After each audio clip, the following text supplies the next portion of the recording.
السلام علیکم دوستوں۔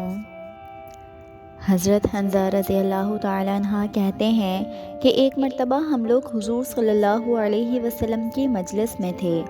حضور اقدس صلی اللہ علیہ وسلم نے وعظ فرمایا جس سے قلوب نرم ہو گئے اور آنکھوں سے آنسو بہنے لگے اور اپنی حقیقت ہمیں ظاہر ہو گئی۔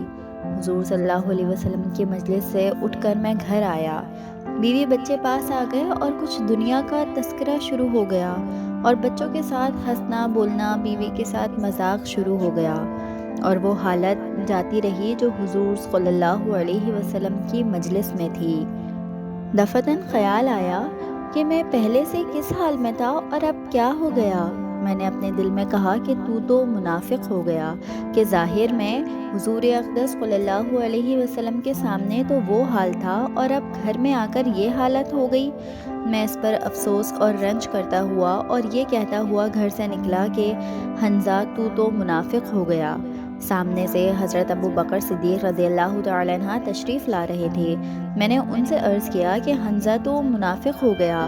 وہ یہ سن کر فرمانے لگے کہ سبحان اللہ، کیا کہہ رہے ہو؟ ہرگز نہیں۔ میں نے صورت بیان کی کہ ہم لوگ جب حضور صلی اللہ علیہ وسلم کی خدمت میں ہوتے ہیں اور حضور صلی اللہ علیہ وسلم دوزخ اور جنت کا ذکر فرماتے ہیں تو ہم لوگ ایسے ہو جاتے ہیں گویا وہ دونوں ہمارے سامنے ہیں، اور جب حضور صلی اللہ علیہ وسلم کے پاس سے آ جاتے ہیں تو بیوی بچوں اور جائیداد وغیرہ کے دھندوں میں پھنس کر اس کو بھول جاتے ہیں۔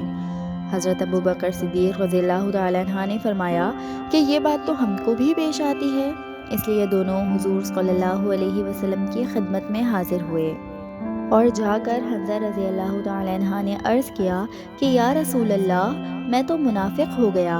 حضور صلی اللہ علیہ وسلم نے فرمایا کیا بات ہوئی؟ حنزہ رضی اللہ تعالیٰ عنہ نے عرض کیا کہ جب ہم لوگ آپ صلی اللہ علیہ وسلم کی خدمت میں حاضر ہوتے ہیں اور آپ جنت و دوزخ کا ذکر فرماتے ہیں تب تو ہم ایسے ہو جاتے ہیں کہ گویا وہ ہمارے سامنے ہیں، لیکن جب خدمت اقدس سے چلے جاتے ہیں تو جا کر بیوی بچوں اور گھر بار کے دھندوں میں لگ کر بھول جاتے ہیں۔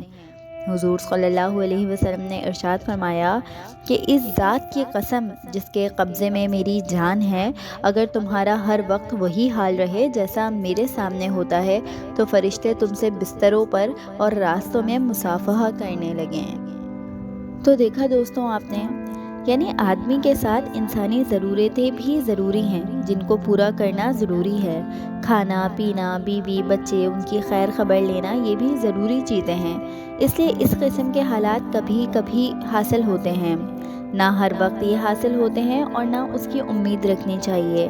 یہ فرشتوں کی شان ہے کہ ان کو کوئی دوسرا دھندا ہی نہیں، نہ بیوی بچے، نہ فکر معاش اور نہ دنیاوی قصے، اور انسان کے ساتھ چونکہ بشری ضروریات لگی ہوئی ہیں اس لیے وہ ہر وقت ایک سی حالت پر نہیں رہ سکتا۔ لیکن غور کی بات یہ ہے کہ صحابہ کرام رضی اللہ تعالیٰ عنہ کو اپنے دین کی کتنی فکر تھی کہ ذرا سی بات سے کہ حضور صلی اللہ علیہ وسلم کے سامنے جو حالت ہماری ہوتی ہے وہ بعد میں نہیں رہتی، اس سے اپنے منافق ہونے کا ان کو فکر ہو گیا۔ اصل میں جس سے عشق ہوتا ہے اس کے متعلق ہزار طرح کی بدگمانی اور فکر ہو جاتی ہے۔ بیٹے سے محبت ہو اور وہ کہیں سفر میں چلا جائے، پھر دیکھیے ہر وقت خیریت کی خبر کا فکر رہتی ہے، اور جو بھی یہ معلوم ہو جائے کہ وہاں طاعون ہے یا فساد ہو گیا، پھر خدا جانے کتنے خطوط اور تار پہنچیں گے۔ اسی کے ساتھ ہماری آج کی ویڈیو کا اختتام ہوتا ہے۔ ملتے ہیں آپ سے پھر کسی نیکسٹ ویڈیو میں کسی نئے ٹاپک کے ساتھ۔ اللہ حافظ۔